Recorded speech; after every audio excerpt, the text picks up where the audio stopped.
Hi, my name is Jayreid. I'm a psychotherapist in San Francisco, California, and today I'd like to talk about what you can do when your narcissistic mother did not deserve a holiday. I'm recording this on Mother's Day 2020, and I think it can be particularly important to discuss this for those who've had the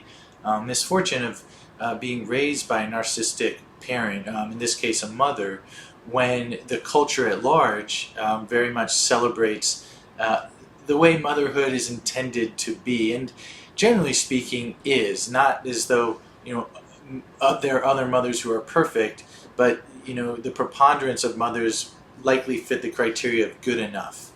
But for those who've been born to someone who is characterologically narcissistic, that is far from the case for them, and there's a very different sort of reality that particularly an adult survivor of a narcissistic mother faces when these holidays come around. And I'd like to generally discuss some of the features of that separate reality today, just to hopefully kind of offer some resonance with what it can be like to go through this kind of a day, and to sort of hopefully convey the sense that there's nothing peculiar or strange about feeling these ways, and also hopefully to add a sense of community, that there are very much other folks going through that same type of challenge on these days, and then just quickly offer some potential tactics for how to approach and deal with a day like today, that sort of shift your own sense of importance towards yourself, rather than what it likely had to happen with this kind of a mother, shifting all the importance over to her, because when someone is narcissistic like this, they insist both implicitly and explicitly on being the most important person in that household. But this is a day to sort of act in defiance of that too. So I'll just offer a few possible tactics along those lines. The crux of growing up with a narcissistic parent is that you are simultaneously deprived of the kind of just rightful amounts of attention, respect, love that you are due, and often sort of on top of that met with hostility, blaming, derision, and belittlement if you have the misfortune of being seen as a threat to the narcissistic parent's defenses. And I'll just focus on the mother for today, but on the narcissistic mother's defenses of believing she's just inherently more important than others, and expecting that others comply with that artificial sense of importance. And those are the defenses of grandiosity and entitlement, which I've discussed in other videos, and those are there in order to keep that narcissistic person away from their own very core sense of worthlessness.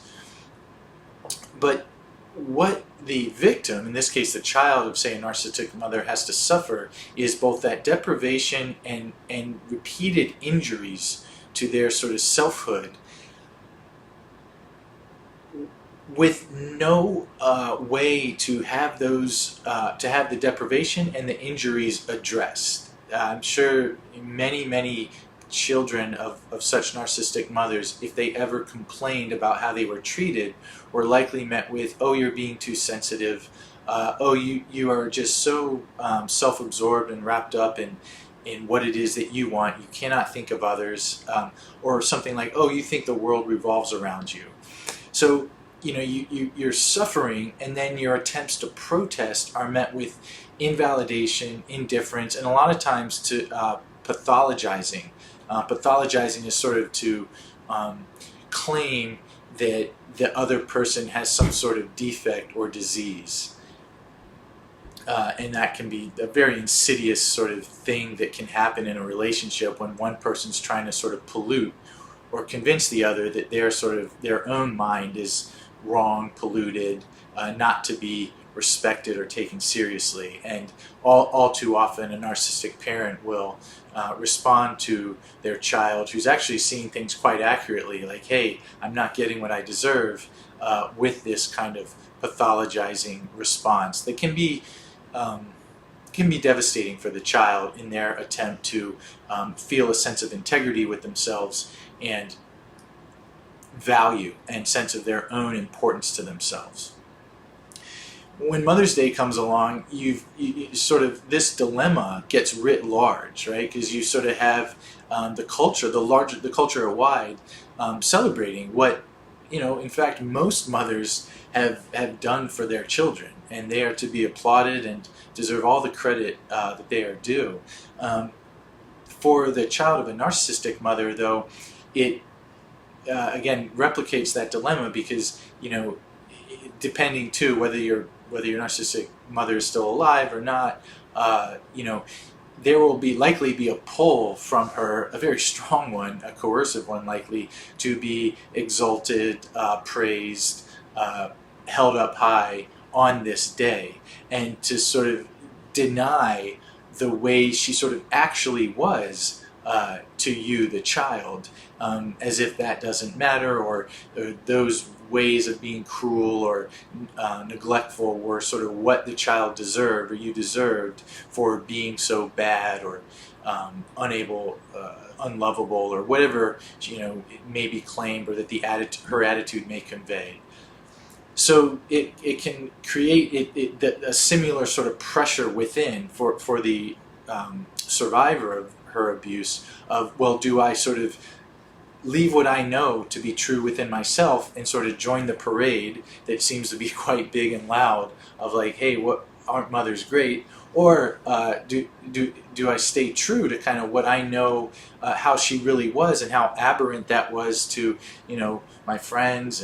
and partners who are celebrating their mothers? And if you stay true to that experience, it can often feel estranging, as though there's something weird or different about you for not praising your mother the way the people around you are. And I really want to impress today that there absolutely is nothing wrong with anyone who's in this boat. That very much is not something that you nor anyone deserved as a kid. And if you're still in the process of grieving what that was like, or first of all, I should say, if you're still in the process of knowing what was done by having a narcissistic mother, that is to be respected. If you know what happened and are working towards grieving that, then those reactions of grief also are to be respected. And it is, often it is likely that maybe they're counter to the sort of the zeitgeist of Mother's Day. And I guess I'd just like to say that is okay. And very understandable, and I would argue very, very valid. So the pressure to sort of honor thy parents that is so present on a day like this really needs to be counterbalanced if you've suffered through a narcissistic mother with your own truth of I happened to be born to a mother that does not deserve this praise, and I was treated in cruel and depriving and unloving ways, and that is as true as if a mother was generally speaking good to their parents, that she deserves credit. And I just want to add too that if your mother qualifies as what I've described an altruistic narcissist, where her sort of inflated sense of self-importance is based on the appearance of being very caregiving, then that can pose a particular challenge on Mother's Day, because their claim to being exalted on this day will likely be very, very intense, and the sort of tactics of, well, look at all I did for you, will likely be in very long supply. But I guess I kind of laugh, or I don't know, something comes over me when I think about the altruistic narcissist on days like this, and I think it's because it's just such a ruse that the altruistic narcissistic mother in this case plies, that they are so caregiving when there's a sort of alternate reality that's really happening. Deep down they're incapable of truly caring about their child, yet they sort of make everyone kind of go through this rigmarole that sort of says, oh no, you are, even though excuse my language, but even though I feel like shit by having you as my mother, you're the greatest mother in the world. And for those who might have a mother who has features of the altruistic narcissist and are faced with what to do about Mother's Day, and I think it's just, again, important to build a sense of validation in your own subjective experience of what she was like as a mother versus excuse me, how she claims she was like as a mother. There's likely going to be a very wide divergence. And so then, just a few things like approaches for a day like today, if you've had a narcissistic mother. The crux of it, I think, is to treat yourself as being as important as she was, because the legacy and some of the abusive consequences of having a narcissistic mother is that she gets to claim to be the most important person in that house, and if she detects anyone not treating her as such, there's going to be hell to pay, severe hell to pay. But now that you're in the process of recovery and kind of extricating yourself from that reign of, I would say, terror and untruth, it can grow to feel incrementally safer to consider yourself equally important to her, to others, to just know your own center of gravity. And to that end, it could be great today to kind of think about something you might like to do that would make you happy, an activity, a sport, and to go ahead and pursue that and do that. Secondly, connecting with people who are important to you, who are not your mother, or maybe even not part of your family of origin. That can be very important and kind of nourishing to